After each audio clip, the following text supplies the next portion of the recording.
You're listening to the Radio Wammo Breakfast, only on Kiwi. Well, net neutrality, it's not a new issue to the show. We've talked about net neutrality in the past as it relates to issues on a worldwide stage. But how does net neutrality relate to New Zealand? In fact, well, what even is net neutrality anyway? I think everyone's got perhaps a different idea on it. But to discuss this with us this morning is Ben Gracewood from ben.geek.nz or NZBen on Twitter. Good morning to you, Ben. Morning, Wammo. Yeah, so what exactly is net neutrality, do you think?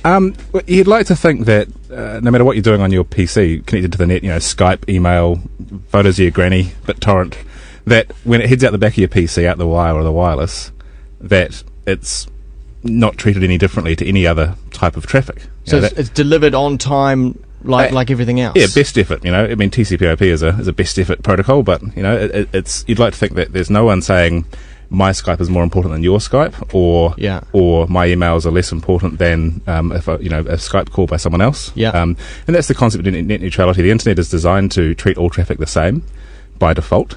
And like I say, the idea is that no one should be interfering with that neutrality of packet. This was also, would another example be this shopping site is no more or less important than the next shopping site? Exactly. Yep.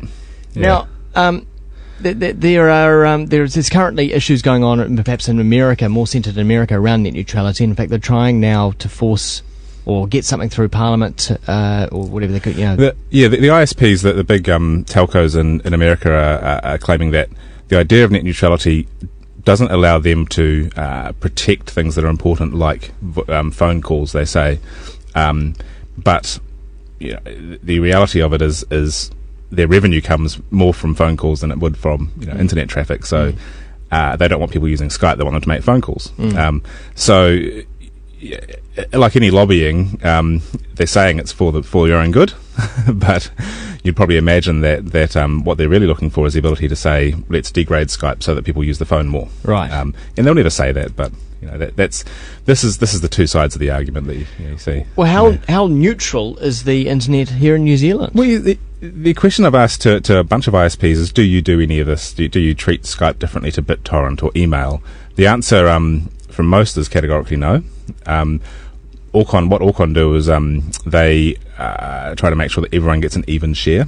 So they are shaping some stuff or treating things slightly differently, but like what, file sharing and that kind of thing? Yes. So they or they say that there's a file sharing ban. I believe you have to stand to be corrected, but they say there's a file sharing bandwidth for everyone, and everyone gets a fair share of that pie. But what it means is, in reality, file sharing goes much slower in peak times because people are using a lot more, email, Skype, web traffic, and the claim there is that it keeps things going smoothly for everyone. But what about these new arrangements that have been made between Telecom and TiVo, which is partly owned by TVNZ? So this is the other side of the net neutrality is people are getting free bandwidth for certain applications. So, like you say, on Telecom, if you buy a TiVo, the downloads of videos and on-demand data is free. You don't pay for that bandwidth where you're paying for every other piece of bandwidth that you use. All kind of recently come and said free YouTube until the end of January 2010. Sorry. So if you're on Orcon, you don't pay for YouTube. So sounds like a great thing for the consumer, doesn't it? It sounds fantastic, but strictly it's not neutral, is it? Because you're treating packets to and from YouTube and to and from TiVo differently to every other packet on the network. So this is I like to remain non-skeptical and say it's great because it's a good deal for the consumer. So it's being treated differently in that it's free, but it's. Do you think it's being delivered differently? Well, it's not being delivered differently. Okay, no, so just that it's free. Yeah, just that it's free. But I mean, that's still a different treatment of packets. So again, you'd like to think that it's all going to be fantastic. But how hard is it to switch, or how much of a leap is it to switch from YouTube is a lot of traffic, so let's make it free because it's good, to YouTube is a lot of traffic, therefore we need to charge more for it to make sure that the network stays stable for everyone else because it's using a lot of traffic, or BitTorrent. But no one's going to complain about this at the moment, are they? Because it sounds, it's great. I mean, I'd love, this free traffic to these various websites. Sounds good. Yeah. So while it's great for the consumer, no one's going to complain. And I like I say, I think if the ISP is going out of their way to do these sort of deals and make things good for consumers, it's great. The one issue you have is where it's exclusive, and that's a bit of a worry. So with the TiVo setup, there isn't even an opportunity to say, I'm happy to stay with my ISP and pay for the bandwidth for downloading movies. You just can't do it. Yeah. So, you can choose to go Orcon or Telecom, and one of them you'll have to pay for YouTube until January, but you can use YouTube on both of them. Yeah. TiVo, you just can't use the downloads. Actually, I've noticed a couple of people on Twitter who are reviewing these new TiVo units said that, well, they were with Orcon, but now for the 3 months while they review it, they have to go with Telecom. Absolutely. Yeah. So this is sort of the way I see it. It's okay, but the ISPs are playing fast and loose with the treatment of bandwidth and packets for their own benefit, which is to get customers. So are you concerned about where this could lead? Because at the moment it sounds okay. Apart from perhaps this TiVo deal, if you're not with Telecom, these other deals like YouTube and Orcon seem pretty good. But are you concerned about where it could eventually go? That's exactly the point. Is that it's perhaps a thin end of the wedge where if it's okay to treat traffic differently because it's okay for consumers, when the traffic is treated differently for our detriment, it's a bit. If we jump up in the air, then it's sort of, how do we say one alternative treatment is good, one alternative treatment is bad, or do we say, look, it's got to be neutral, hands down? Where do you go?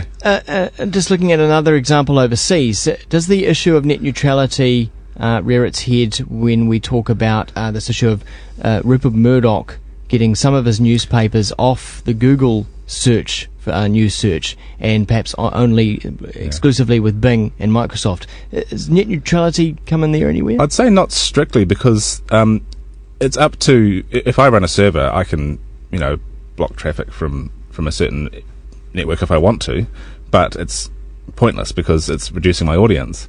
So Rupert Murdoch blocking Google News, he's not making it impossible for anyone to visit his websites, but he's just saying, I don't want to have links from Google News. And I mean, logically, you'd say it's a pretty silly thing to do because he's going to reduce his traffic. But I'm not sure if it crosses the line into the net neutrality debate or not.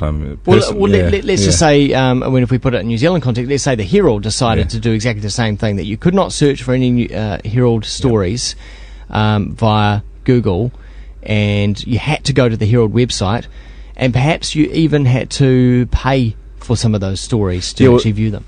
So everyone can still get to the New Zealand Herald website. That's fine. Where I think it would become really bad is if the Herald said, "Hey, Telecom, here's a cut of our ad revenue if you let people have free bandwidth to get to the Herald site," and so therefore you're favouring, a type of bandwidth from a type of ISP. That's where things start to get really hairy, I think. It comes down to when the ISP joins in and decides where traffic is going to go. Yeah, I believe so. But because the content provider, I mean, it's up to them to decide where, who can view their traffic from where, I guess. But I think that's kind of self-policing in that as soon as they go and change the way people can view traffic, it will reduce the ability for people to get there, and they'll see traffic drops. But when they start colluding, and when people start filtering traffic based on commercial deals and this sort of stuff, it starts to get a real worry.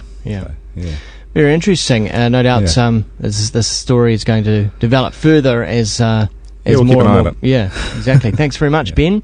Cheers. You'll find Ben at ben.geek.nz, and also on Twitter as well, twitter.com/NZBen. It's now 12 minutes away from 9.